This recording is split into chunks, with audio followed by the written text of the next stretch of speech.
All right. Thank you for clicking on this Rank the Movies bonus video. I'm a little crooked on my tripod. There we go. There we go. There we go. All right. I haven't put out a bonus video in a while of a movie review.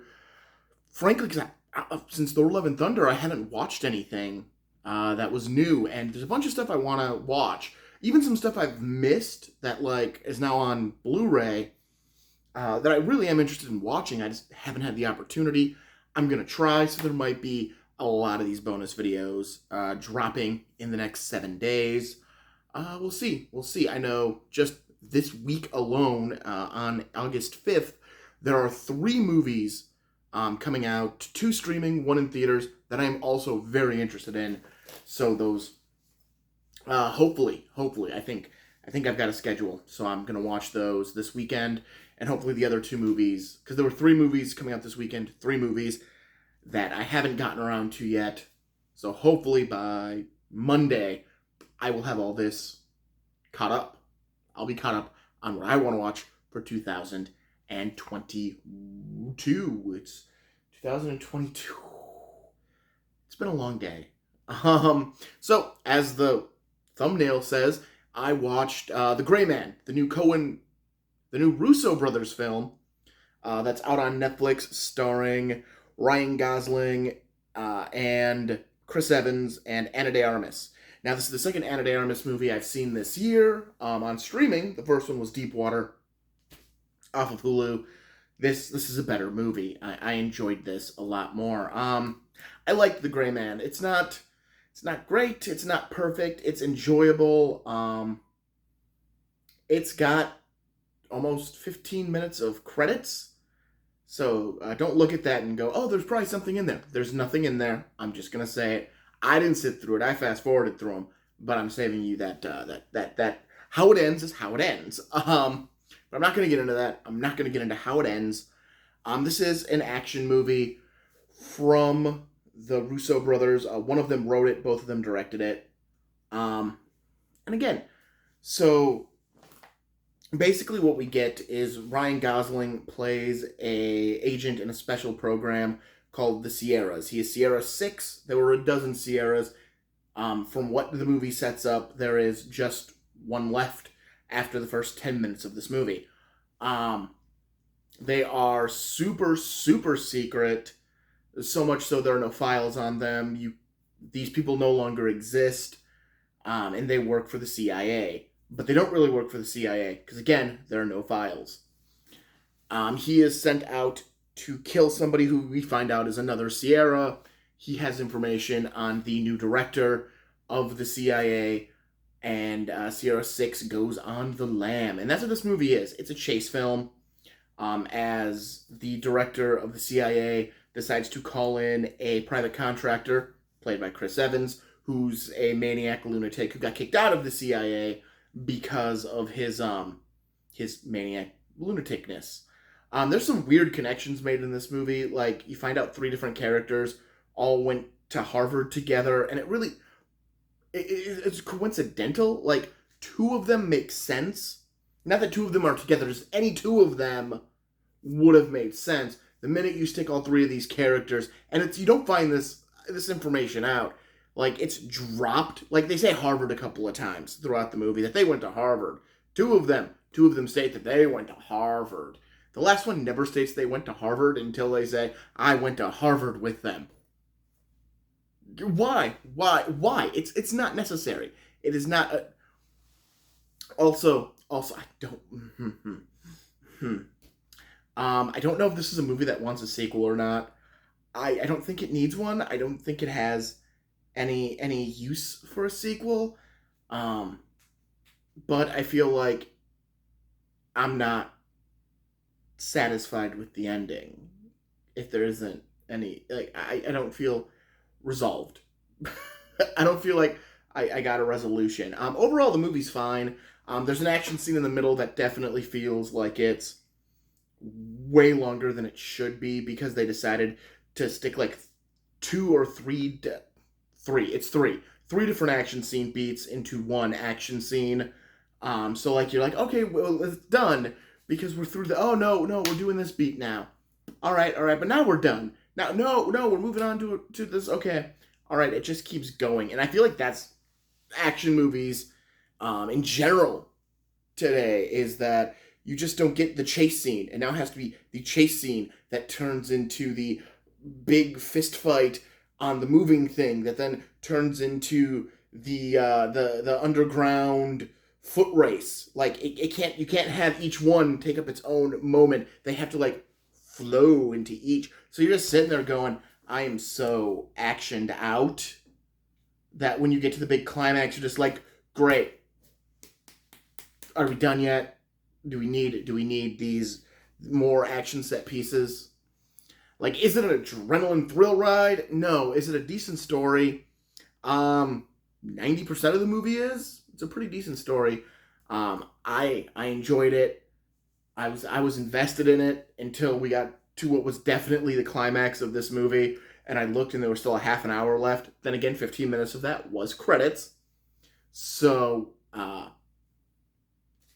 again, I don't feel like I got a resolve. I enjoyed. Again, does it ruin the experience? No. Is this one I'd watch again? Possibly. I'd possibly watch this one again. Do I think it's the best product the Russos have directed?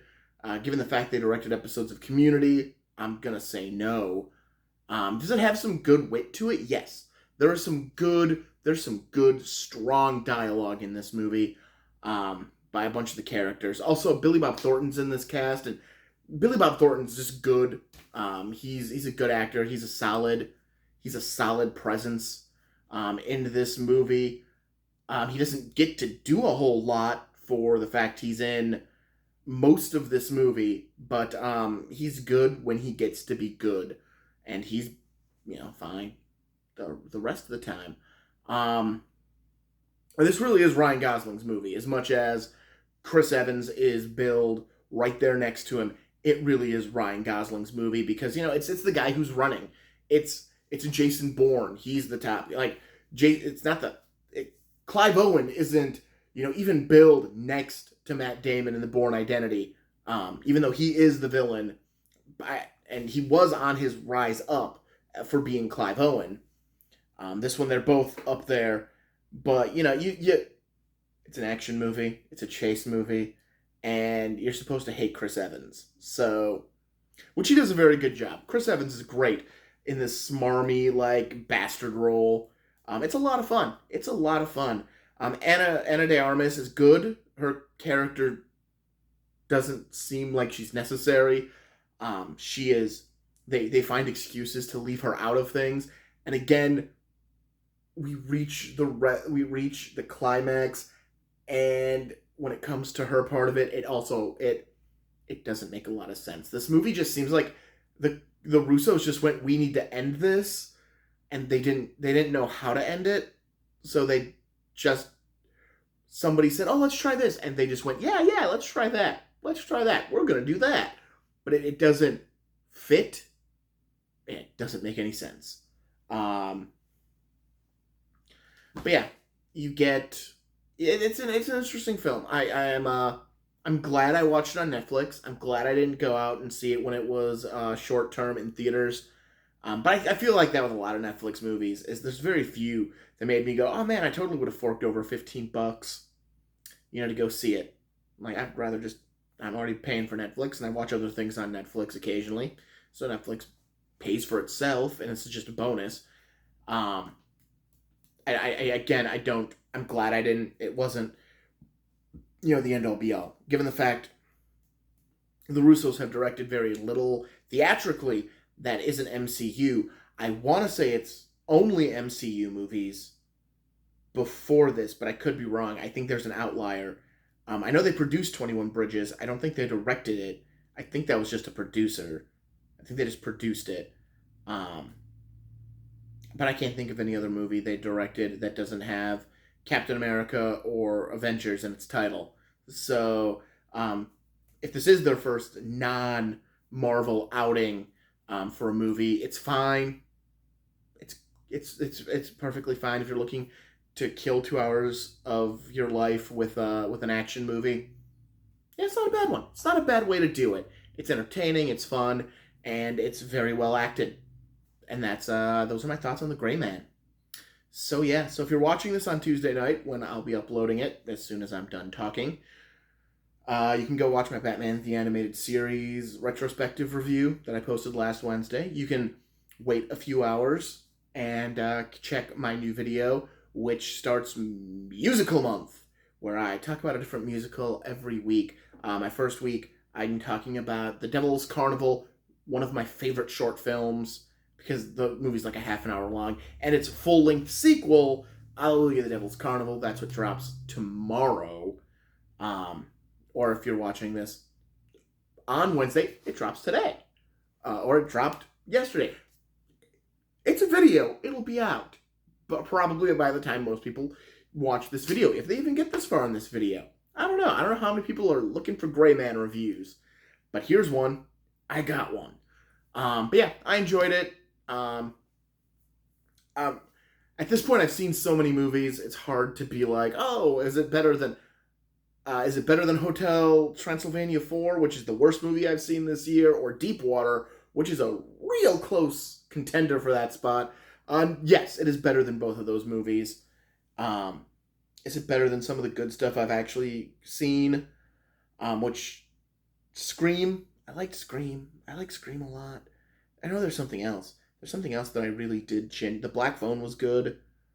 It's a good middle. It's a middle ground movie. This is The Gray Man. It's in the middle. It's not like amazing, but it's not awful either. Like I said, it's a good popcorn flick. Pop a bag of popcorn, throw it on. 2 hours later, you're done, and you can go do whatever you want. So yeah, like, comment, subscribe. I can't remember if I started this review by saying anything about the channel name.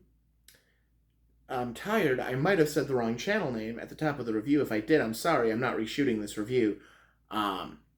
Except I'm already 12 minutes in. I'm not going to reshoot it just for that. So this is Smashy Smashy Eggman, movie reviews and more. And I will talk to you later. Have a good one.